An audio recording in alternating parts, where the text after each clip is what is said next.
संजय राऊत आणि शरद पवार आज एकाच मंचावर दिसणार आहेत। त्यामुळे या आजच्या दिवसभरातल्या एका महत्त्वाच्या घटनेकडे आपलं लक्ष असणार आहे आणि या संदर्भात बोलण्यासाठी आमचे सहकारी माझ्याबरोबर आहेत। ओम देशमुख आपल्याला या संदर्भात माहिती देणार आहेत। तर आज आपलं सर्वांचं लक्ष असणार आहे ते दिल्लीकडे। दिल्लीमध्ये आज मुख्यमंत्री पदाच्या शपथविधीचा सोहळा होतो आणि रेखा गुप्ता मुख्यमंत्री पदाची शपथ घेणार आहेत। तर दिल्लीतल्या रामलीला मैदानामध्ये शपथविधी सोहळा हा पार पडणार आहे। मोठी तयारी सुरू आहे आणि त्याच मुख्यमंत्री देवेंद्र फडणवीस सुद्धा आज दिल्लीला जाणार आहे। त्याचबरोबर महाराष्ट्रातून आणखी कोणी उपस्थित राहणार आहे, कसा हा सगळा सोहळा असणार आहे, जाणून घेणार आहोत दिल्लीतल्या सर्व घडामोडी उर्वशीकडून। आणि आता सविस्तर बातम्या। शरद पवार संजय राऊत आज एकाच मंचावर येणार आहेत। दिल्लीमध्ये पुस्तक प्रकाशनाच्या कार्यक्रमामध्ये दोघे दिसणार आहेत। तर शिंदेंच्या सन्मानावर केलेल्या टीकेनंतर आता दोघेच एकाच मंचावर असणार आहेत। त्यामुळे पवार आणि राऊत आज काय बोलतात याकडे लक्ष असणार आहे। महत्त्वाची घडामोड आज ही दिल्लीमध्ये घडणार आहे। राजकीय दृष्ट्या ही घडामोड महत्त्वाची आहे, कारण संजय राऊत यांनी शरद पवारांवर जी टीका केली होती त्यानंतर राज्यातलं राजकारण एक प्रकारे तापलं होतं। शिवसेना, उद्धव बाळासाहेब ठाकरे पक्ष आणि राष्ट्रवादी गेल्या काही दिवसांमध्ये अंतर वाढत चाललं आहे का, अशा प्रकारची चर्चा सुद्धा या टीकेमुळे झाली होती। तेव्हा आज पुस्तक प्रकाशनाचा जरी कार्यक्रम असला तरी राजकीय दृष्ट्या ही घडामोड महत्त्वाची असणार आहे। शरद पवार आणि संजय राऊत एकाच व्यासपीठावर आज येतील। या आधी अनेकदा खरं तर राऊत आणि पवारांनी आपल्या एकत्रित दिसलेले आहेत, त्यांनी कार्यक्रमांना अशा हजेरी लावली आहे। मात्र आज सर्वांचं लक्ष आहे, कारण नुकतंच संजय राऊतांनी शरद पवारांच्या हस्ते एकनाथ शिंदेंच्या झालेल्या सत्काराबाबत टीका केली होती। शरद पवारांविरोधात घेतलेल्या या भूमिकेनंतर पहिल्यांदाच राऊत आणि पवार एकाच मंचावर दिसणार आहेत। दिल्लीत होणाऱ्या पुस्तक प्रकाशनाच्या या कार्यक्रमात दोघे उपस्थिती लावणार असल्यामुळे दोघे आता काही बोलतायत का, कशा प्रकारे बोलत आहेत हे बघणं महत्त्वाचं ठरेल।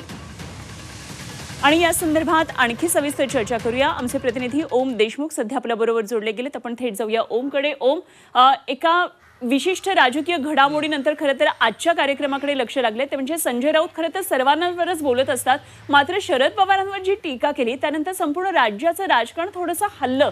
या दोघांमध्ये अंतर आहे का, युबीटी आणि राष्ट्रवादीतलं अंतर, शरद पवार गटाचं अंतर वाढतंय का, अशा प्रकारे चर्चा सुरू झाली। त्यामुळे या कार्यक्रमाकडे लक्ष आहे। काय नेमकं काय याच्यातून संकेत मिळतात?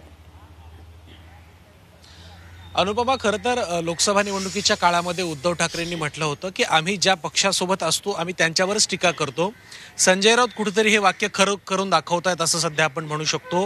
गेल्या काही दिवसांपासून विधानसभा निवडणुकीच्या निकालानंतर सातत्यानं संजय राऊत हे आधी काँग्रेसवर आणि आता त्यानंतर राष्ट्रवादी काँग्रेस शरद पवार गटावर, विशेषत्वानं महाविकास आघाडीचे प्रमुख नेते म्हणवल्या जाणाऱ्या शरद पवारांवर सातत्यानं टीका करताना दिसत आहेत। आधी शिंदेंना दिलेला पुरस्कार असेल किंवा त्यानंतर मुख्यमंत्रीपद असेल किंवा एकनाथ शिंदेंना मुख्यमंत्री होऊ नये म्हणून शरद पवारांचा विरोध होता, ही अशी काही विधानं असतील। शरद पवारांना सातत्यानं संजय राऊत हल्ला करतायत आणि या सगळ्या पार्श्वभूमीवरती महाविकास आघाडीतील या पेल्यातल्या वादळाच्या औचित्यावरती आज शरद पवार आणि संजय राऊत हे दोघेही दिल्लीमध्ये एका व्यासपीठावरती येत आहेत। खरं तर या सगळ्या संजय राऊतांच्या टीकेवरती स्वतः शरद पवारांनी सुद्धा नापसंती व्यक्त केली होती, अशी देखील माहिती समोर आली होती। त्यामुळे शरद पवार आणि संजय राऊत एका व्यासपीठावर येत आहेत का आणि आल्यानंतर नेमकी काय चर्चा होतील हे देखील पाहावं लागणार आहे।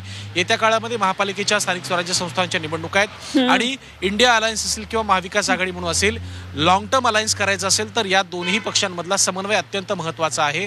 त्यामुळे संजय राऊतांच्या या टीकेनंतर आता शरद पवारांची एकंदर या स्टेजवरती देहबोली काय असते, त्या दोघांमध्ये संवाद होतो का, जसं तुम्ही म्हणालात, या दोघांमधली नेमकी काय चर्चा होते। कारण ज्याप्रमाणे संजय राऊत हे शरद पवारांवरती टीका करतात तर दुसऱ्या बाजूला कधी कधी ते भाजपवरती सुद्धा स्तुतीसमन उधळतात देवेंद्र फडणवीसांचे। आणि सर्वात महत्त्वाचं म्हणजे अनेकदा अनेक राजकारणी म्हणत असतात कोणीही परमनंट शत्रू नसतो राजकारणामध्ये, आणि आपण गेल्या काही दिवसात सगळं राजकारण पाहिलेलं असल्यामुळे काय नेमक्या सगळ्या घडामोडी घडतात हे बघणं महत्त्वाचं ठरणार आहे। ओम, धन्यवाद दिलेल्या या सगळ्या सविस्तर माहितीसाठी।